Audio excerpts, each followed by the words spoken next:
Chapter जिसका नाम है national income and its related aggregates. इसके अंदर हम पढ़ेंगे कि what is national income and what are the concept behind the national income. Numerical इसके बाद में आएंगे और ये मोस्ट इंपॉर्टेंट चैप्टर है क्लास 12 का। तो हम पहले बात करते हैं कि नेशनल इनकम है क्या। तो नेशनल इनकम क्या है? National income is the sum total of factor income earned by the normal resident of a country during the period of an accounting year. National income वो सम टोटल है factor income का जो भी कोई एक normal resident एक accounting period के अंदर ईयर के अंदर अर्न करता है, वो क्या कहलाएगी? उसकी नेशनल इनकम कहलाएगी। अब हम बात करते हैं कि इसमें नया टॉपिक आया है कि व्हाट इज नॉर्मल रेसिडेंट, कि नॉर्मल रेसिडेंट क्या है। तो इधर देखिए, नॉर्मल रेसिडेंट का मतलब क्या है कि a person is said to a normal resident who ordinary reside in a country whose economic interest lie in that country.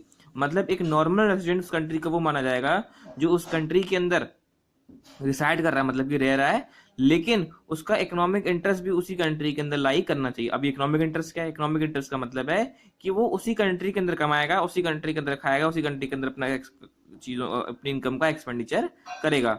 उसे क्या बोलेंगे? आपका नॉर्मल रेसिडेंट बोला जाएगा। अब इसके अंदर दो चीज आती हैं, एक होती है फैक्टर इनकम, एक होती है ट्रांसफर इनकम। अब हम बात करते हैं कि फैक्टर इनकम क्या है और ट्रांसफर इनकम क्या है। फैक्टर इनकम का मतलब है income include factor income, factor payment and transfer income, transfer payment. मतलब फैक्टर इनकम का मतलब है कि ऐसी इनकम यहाँ पर आपने अपनी फैक्टर सर्विसेज देने के बाद कोई भी इनकम को रिसीव्ड किया हो, क्या कहलाएगी? फैक्टर इनकम कहलाएगी। जैसे कि बात मान लीजिए कि आपके पास लैंड है, लेबर या कैपिटल है। अगर आप लेबर किसी के यहाँ पर काम करने गई तो बदले में से क्या मिलेगा? सैलरी मिलेगी। लैंड आपने किराए पर दी, उस बदले में क्या मिलेगा? वो रेंट मिलेगा। कैपिटल यूज पे मिलेगा, आपको इंटरेस्ट मिलेगा। तो ये जो आपको मिल रहे हैं ये सब क्या है? आपकी फैक्टर इनकम है, बदले में आपने कुछ काम किया है। इसे क्या बोलेंगे? आपका बायलेटरल पेमेंट, मतलब टू साइडेड पेमेंट कहलाएगा ये आपका। उसके बाद क्या? आपकी ट्रांसफर इनकम। ट्रांसफर इनकम क्या है? ट्रांसफर इनकम वो इनकम है जो without any giving factor services, मतलब कि बिना कोई फैक्टर सर्विसेज दिए बिना जो आपको इनकम रिसीव होती है, वो क्या कहलाएगी? आपकी ट्रांसफर इनकम कहलाएगी। इनको आप यूनिलेटरल या फिर वन साइडेड इनकम भी बोल सकते हैं। फॉर एन एग्जाम्पल, गवर्नमेंट जो आपको स्कॉलरशिप देती है, डोनेशन देती है, ये सब क्या है? आपकी ट्रांसफर इनकम होती है। अब हम इसके अंदर बात करते हैं कि नॉर्मल रेसिडेंट में एक्चुअली में और है क्या।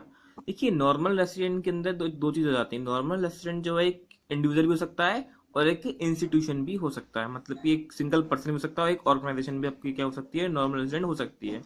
ये कंपलसरी नहीं है कि नॉर्मल रेसिडेंट वो पर्सन है जो कि उस कंट्री का सिटीजन हो, ऐसा कंपलसरी नहीं है। अगर आप अमेरिका के सिटीजन है और आप इंडिया में आकर रह रहे हैं और आपका इकोनॉमिक इंटरेस्ट इंडिया के अंदर लाई कर रहा है, वहीं पे आप खर्च कर रहे हैं, वहीं पे इनकम अर्न कर रहे हैं, तो भी क्या कहलाएंगे? आप उस कंट्री के नॉर्मल रेसिडेंट हो सकते हैं। फॉर एग्जाम्पल समझिए, इंटरनेशनल ऑर्गेनाइजेशन जैसे कि WHO, IMF है, हमारी कंट्री के अंदर उनकी ऑर्गेनाइजेशन है, लेकिन वो क्या कहेंगी? वो इंस्टीट्यूशन जो है वो नॉर्मल रेसिडेंट नहीं है, बट लेकिन उनके जो एम्प्लॉय जो हमारे यहाँ काम कर रहे हैं वो क्या है? आपके नॉर्मल रेसिडेंट हो सकते हैं। जैसे कि बात समझिए, हमारी कंट्री की फ्लाइट जो है वो दूसरी कंट्री के अंदर जाती हैं, तो जो उनके द्वारा जो इनकम अर्न की जाएगी वो क्या है? हमारी नेशनल इनकम, मतलब कि वो हमारी क्या कहलाएगी? नेशनल इनकम कहलाएगी। क्यों कहलाएगी? क्योंकि वो जो इनकम है वो हमारे डोमेस्टिक टेरिटरी के अंदर ये इनकम वो जो है अर्न की गई है।